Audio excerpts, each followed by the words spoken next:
और अब बात खबर विशेष उत्तर प्रदेश की। लखनऊ में सभा को संबोधित करते हुए सीएम योगी ने कई मुद्दों पर बयान दिया है। सीएम योगी ने स्वामी विवेकानंद को नमन करते हुए कहा कि उन्होंने भारत की सनातन संस्कृति और आध्यात्मिक चेतना को विश्व मंच पर प्रतिष्ठित किया है और स्वामी विवेकानंद की जयंती देश भर में राष्ट्रीय युवा दिवस के रूप में मनाई जाती है। सीएम योगी ने जीजाबाई माता को भी श्रद्धांजलि दी और पीएम मोदी की तारीफ करते हुए सीएम योगी ने कहा कि पीएम मोदी के विजन से भारत 11 वर्षों में चौथी सबसे बड़ी अर्थव्यवस्था बना है। वैश्विक अस्थिरता के दौर में दुनिया भारत की ओर देख रही है। इसके अलावा उन्होंने कहा कि पारदर्शी भर्ती से 9 लाख से ज्यादा युवाओं को इससे नौकरी मिलेगी, जबकि 15 लाख करोड़ से अधिक निवेश, 50 लाख से ज्यादा महिलाओं को टैबलेट, स्मार्टफोन दिए जाएंगे। बेहतर कानून व्यवस्था से विकास को नई गति मिलेगी। एक और जहां हम लोग स्वामी विवेकानंद जी का स्मरण कर रहे हैं, वहीं दूसरी ओर आज जीजाबाई मां साहिब की भी पावन जयंती है। जीजाबाई मां साहिब ये छत्रपति शिवाजी महाराज जिनके संस्कारों से पले बढ़े और जिनके सानिध्य में, जिनके मार्गदर्शन में उन्होंने हिंदवी साम्राज्य की स्थापना उस कालखंड में की थी, ऐसे राष्ट्र नायक को गढ़ने वाली, ऐसे राष्ट्र नायकों को आगे बढ़ाने वाली जीजाबाई मां साहिब की भी पावन जयंती पर मैं उनकी स्मृति को कोटि कोटि नमन करता हूं। हम कह सकते हैं कि प्रधानमंत्री मोदी जी ने हर भारतीयों को उस समय एक विजन दिया था।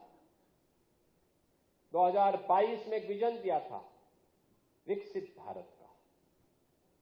यह देश जब अपनी आजादी का शताब्दी महोत्सव मना रहा होगा, यानी 100 वर्ष जब आजादी के पूरे हो रहे होंगे, तब हमें कैसा भारत चाहिए?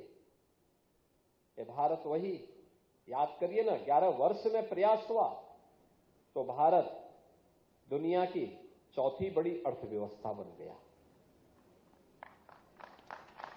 जिस भारत की कोई सुनता नहीं था, आज भारत के बगैर दुनिया का काम चलेगा नहीं। लखनऊ में सीएम योगी ने जनता दर्शन कार्यक्रम में विभिन्न जनपदों से आए हुए फरियादियों से मुलाकात की, उनकी समस्याओं को सुना। सीएम योगी ने प्रत्येक प्रार्थी के आवेदन को गंभीरता से लेते हुए संबंधित अधिकारियों को त्वरित कार्रवाई के निर्देश दिए। स्पष्ट कहा कि अवैध कब्जा किसी भी सूरत में बर्दाश्त नहीं होगा। भूमाफियाओं और दबंगों के खिलाफ कठोरतम कार्रवाई जारी रहेगी। जनता दर्शन के दौरान भूमि कब्जा, मारपीट, अन्य कानूनी मामले से जुड़ी हुई जो शिकायतें थी वो सामने आई हैं। सीएम योगी ने संबंधित अधिकारियों को निराकरण के लिए निर्देशित किया।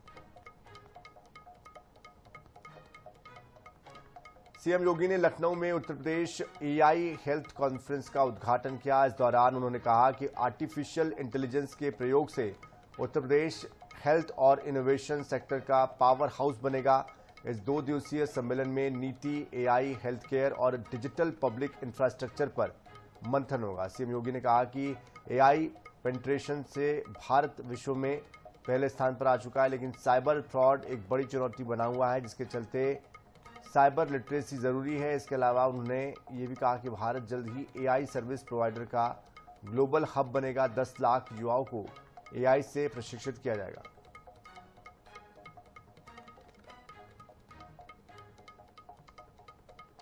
अयोध्या स्थित श्री राम मंदिर में एक मुस्लिम युवक के नमाज पढ़े जाने के मामले ने तूल पकड़ लिया है। कृष्ण जन्मभूमि मंदिर मस्जिद केस के याचिकाकर्ता दिनेश फलाहारी महाराज ने सीएम योगी को इस बारे में पत्र लिखा है और पत्र में उन्होंने श्री राम मंदिर प्रांगण को गंगाजल से धोने की मांग की है। दिनेश फलाहारी महाराज ने कहा है कि कड़ी सुरक्षा व्यवस्था के बावजूद भी मंदिर परिसर में नमाज पढ़ा जाना गंभीर लापरवाही है। उन्होंने सवाल उठाया कि अगर कोई सनातनी हिंदू किसी मस्जिद या ताजमहल में हनुमान चालीसा का पाठ करेगा तो तीखी प्रतिक्रियाएं तो सामने आती ही है।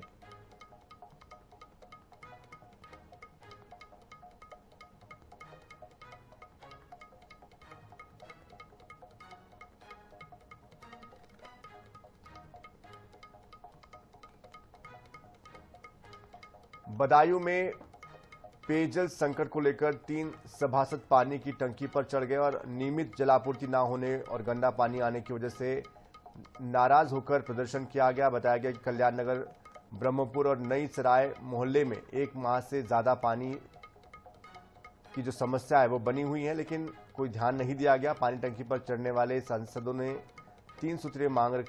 ने ये मांग रखी है और दूषित पानी की सप्लाई तत्काल बंद करने की बात कही है। जर्जर पाइपलाइन को बदला जाए, ग्रामीण मोहल्लों से जलापूर्ति जोड़ने की व्यवस्था की जाए। तो इसी के साथ इस बुलेटिन में इतना ही। ताजा खबरों के लिए, अपडेट्स के लिए आप बने रहिए INS 24/7 के साथ। नमस्कार।